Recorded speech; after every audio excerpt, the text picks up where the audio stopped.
یہ ہیں بدلو کی نشریات. ناظرین، میں ہوں امتیاز عالم اپنے پروگرام انگیز کے ساتھ بدلو کی نشریات پہ.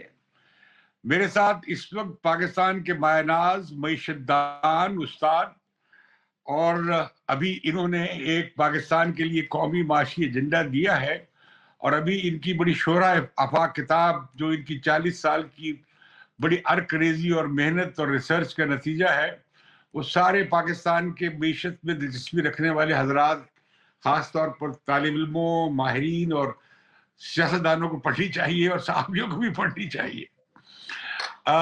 پاشا صاحب، ویلکم ٹو دا شو. ہم آپ سے ذرا غیر رسمی قسم کی بات کریں گے، جو روایتی سوالات سے ہٹ کر. لیکن پہلے ایک بات ہو جائے کہ جو ریویو چھٹا ہوا ہے IMF کا، اس ریویو پہ آپ کا کیا ریویو ہے؟ آپ کیا دیکھ رہے ہیں کہ پاکستان کی معیشت پہ یہ جو مزید 500 ارب کے ٹیکس اور پبلک سیکٹر ڈیولپمنٹ پروگرام میں کٹوتی، اور پھر یہ جو بجلی کے نرخ بڑھیں گے اور تیل کے اس پر 20 روپے فی لیٹر بڑھایا جائے گا، اس کے حوالے سے آپ اس کی امپلیکیشنز کیا دیکھتے ہیں؟ یہ سارا زور سارا فسکل کوئی ایک عجیب سی ایلین قسم کی کوئی مینیفیسٹیشن ہے اکانومی کی، جس میں سارا فوکس ہوتا ہے، اور جو ہمارے وزیر خزانہ محترم جو بڑے دبنگ طریقے سے آئے تھے سپلائی سائڈ کو، اور میں نے گروتھ کو آسمان پہ لے جانا ہے اور IMF کی شرائط نہیں ماننی ہے بلکہ منوا لینی نہیں ہے ان سے، اب وہ سارے لگتا ہے کہ 10 کے 10 ہاتھ کی انگلیوں کے نشان لگا کر آ گئے ہیں. آپ کیا کہتے ہیں؟ بسم اللہ الرحمن الرحیم. میں نے اپنی زندگی میں کوئی تقریباً 5 یا 6 IMF پروگرامز کو خود میں نے نیگوشیٹ کیا ہے، اور کچھ ایسے وقتوں پہ بھی کیا جب میں حکومت میں نہیں تھا اور مجھ سے کہا گیا، ریکویسٹ کیا گیا، تو میں نے کیا اپنے ملک کے لیے. میں آپ کو ایک اندازہ دے دوں کہ 22 پروگرام جو آج تک پاکستان میں آئے ہیں پچھلے کوئی 40 سال میں، اس میں یہ سب سے سخت پروگرام جو ریویو ہوا ہے. یہ آپ کیسے کہتے ہیں کہ سب سے سخت کیوں ہے؟ اس کی بہت سی وجوہات ہیں. ایک تو یہ ہے کہ آپ نے IMF کے ہاتھ میں اپنا جو central bank, state bank of Pakistan کو تقریباً انہیں دے دیا ہے. وہ ایک طرح سے ہمارے جو گورنر ہیں وہ ایک طرح سے چھوٹے موٹے وائس رائے بن کے بیٹھ گئے ہیں. وہ لارڈ کلائیو ہے، وہ ایسٹ انڈیا کمپنی کے لائف اس کا آغاز ہے. دیکھیے، حیرت انگیز بات ہے کہ 21ویں صدی میں ایسا بھی ہو سکتا ہے. دوسری طرف جس طرح آپ نے بتائے ہیں کہ جو ٹیکسوں کا نظام ہے، اس میں جو انہوں نے کہا ہے کہ آپ جو ہیں اپنے ریونیوز میں بہت اضافہ کریں. تقریباً اس سال ہی صرف 6 مہینے رہ گئے ہیں تقریباً، آپ اس کو 350 ارب تک آپ اٹھانے کی کوشش کریں. اور یہ نہیں 6.1 ٹریلین، 1 کھرب روپے. جی بالکل، آپ کو اپنا ٹارگٹ 6.1 کھرب تک لے جانا ہے. اور یہ جو نئے ٹیکسز آپ لگائیں گے، ہم نہیں ایکسپٹ کرتے کہ آپ آرڈیننس کے تھرو لے آئیں، اس لیے کہ اس حکومت نے تو تقریباً ہر چیز کو آرڈیننس کے تھرو لانے کی کوشش کی ہے. آپ ایک خاص طور پہ منی بجٹ لائیں، منی بل پیش کریں. اور وہ کہا تھا فائنانس منسٹر نے کہ آن مائی ڈیڈ باڈی میں بالکل منی بجٹ نہیں لاؤں گا. بات دراصل یہ ہے کہ ہمارے دبنگ، جس طرح آپ نے لفظ استعمال کیا، فائنانس منسٹر صاحب جو ہیں شوکت ترین صاحب، وہ جب آئے، جب عہدہ سنبھالا تو وہ بڑے سخت موڈ میں تھے. انہوں نے کہا کہ میں بجلی کے نرخ بالکل نہیں بڑھاؤں گا، میں ٹیکسز نہیں بڑھاؤں گا، ہمارا بجٹ جو آئے گا وہ ایکسپینشنری ہوگا، میں 40% اضافہ کروں گا ڈیولپمنٹ کے اخراجات میں، وغیرہ وغیرہ وغیرہ. وہ سب آپ سوچئے کہ تاریخ میں پہلی دفعہ ایک کوارٹرلی ریویو، صرف 3 مہینے کا ریویو، اس کی ریویو پہ 6 ہفتے لگ گئے. جب ہم کیا کرتے نیگوشیٹ تو مشکل سے 2 یا 3 دن میں اگریمنٹ ہو جاتا تھا. جی اب وہ خود یہ کہہ رہے ہیں کہ بھائی میں کیا کروں، میرے ساتھ جو لوگ تھے، ٹیم بڑی کمزور تھی. بابا ٹیم کے کیپٹن تو آپ ہیں، آپ کو رسپانسبلٹی لینی ہے. اب آپ یہ سوچئے کہ آپ نے جس طرح گن کے بتایا ہے، ایک طرف 350 ارب ٹیکسز، اور وہ بھی انڈائریکٹ ٹیکسز، ڈائریکٹ ٹیکسز کو نہیں چھوئیں گے آپ، اس لیے وہ تو امیر طبقہ ہے پاکستان کا، وہ تو ٹیکسوں سے فارغ ہے. امیر طبقہ پاکستان کا ایلیٹ. دوسری طرف آپ یہ کریں گے کہ بہت سے ایسے آئٹم ہیں سیلز ٹیکس کے جس پہ آپ نے ایگزمپشن یا کم ریٹ رکھا ہوا، ان سب کو آپ 17% پہ شرافت سے لے آئیں. جی دوسری طرف آپ ہر مہینے پیٹرولیم لیوی کو 4 روپے فی لیٹر بڑھائیے گا، تاکہ یہ آخر وقت پر 30 روپے فی لیٹر تک پہنچ جائے، جو آپ نے کمٹمنٹ کیا تھا مارچ کے مہینے میں جب آپ نے لیٹر آف انٹینٹ لکھ کے دیا تھا آئی ایم ایف کو. آئی ایم ایف تو کہتی ہے کہ ہم ایک ملک سے نیگوشیٹ کرتے ہیں، ہم کسی منسٹر سے نہیں کرتے. تو وہ جو ہمیں لیٹر آف انٹینٹ ملا تھا اس میں آپ نے یہ سب چیزیں پہ آپ راضی ہو گئے تھے، کائنڈلی امپلیمنٹ. اس کے ساتھ ساتھ اب آپ یہ دیکھیے کہ بجلی کی نرخوں میں آپ نے 4 روپے 95 پیسے فی کلو واٹ آر کی کمٹمنٹ کر دی تھی مارچ میں، اور اس کے آپ زیادہ سے زیادہ 1 روپے 95 پیسے آپ کر پائے. اب آپ شرافت سے اگلے کچھ مہینوں میں 3 روپے فی کلو لیٹر اور بڑھا دیں. وہ حماد نے کہا ہے کہ یہ جو سرکل ڈیٹ ہے وہ کتنے سے پورا ہوگا یہ بھی طے ہونا ہے. جی اور یہ ہے کہ آپ کو آپ کی کوشش کرنا ہے کہ سرکولر ڈیٹ میں اضافہ کا تو سوال نہیں پیدا ہوتا، اس میں کمی لانے کی کوشش کریں. آپ بہت سے بڑے اسپیسیفک اقدامات دیے گئے ہیں کہ لاسز کو کم کرنا ہے، میرٹ آرڈر کو ٹھیک کرنا ہے، نیپرا کا رول ٹھیک ہونا چاہیے. نیپرا کے لیے تو ایک نیا ایکٹ بھی ہم لے آئے تاکہ وہ خود مختار ہو جائیں. جی بے شمار ایسی چیزیں ہیں، جب آپ پڑھتے ہیں تو آپ کو اندازہ ہوتا ہے کہ میں نے گن گن کے دیکھا تو تقریباً 27 چیزیں آپ کو کرنی ہے اگلے کچھ ہفتوں میں. یہ بتائیے کہ اس کی بڑی بڑی امپلیکیشن، اثرات حکومت پہ، معیشت پہ اور عوام پہ کیا پڑیں گے؟ حکومت دیکھنا یہ ہے کہ کیا یہ پاس کرواتی ہے یا نہیں. یہ 2 جو بڑے مشکل ایکٹ ہیں، لاز ہیں، ایک سٹیٹ بینک کے آٹونومی کا لا جس پہ جب وہ پچھلی مرتبہ جون میں لائے تھے اس پہ بے تحاشا ریزسٹنس ہوا، میں بھی اس کے خلاف تھا. اور دوسری طرف آپ کو منی بل لانا ہے، منی بجٹ لانا ہے.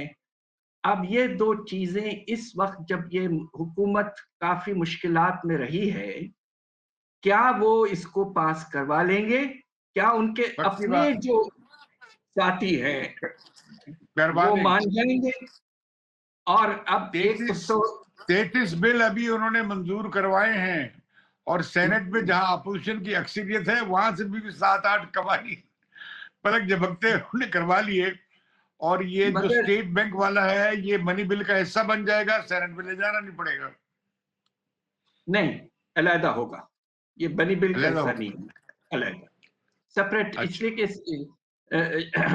1956 کے ایکٹ کو امینڈمنٹ کرنا ہے، وہ پراپر امینڈمنٹ ہوگی. ٹھیک. اب یہ ہے کہ حکومت کیا یہ کر پاتی ہے یا نہیں. اب آپ یہ دیکھیے کہ اگر آپ نے عام چیزوں پر ٹیکسز بڑھا دیے، آپ نے دوائیوں کے پہ بڑھانے کا پروگرام ہے، کتابوں پر، اسٹیشنری پر، ٹریکٹروں پر، اس طرح کے بے شمار چیزیں جو ہیں وہ اب آپ کے ٹیکس نیٹ میں آ جائیں گے، جو پہلے ایگزمپٹ تھے اور پورے 17% پہ آئیں گے. ایل این جی پہ بھی شاید وہ لگا دیں 17%، ایل پی جی پہ لگا دیں 17%. تو اس کے نتیجے میں آپ یہ سوچئے کہ یہ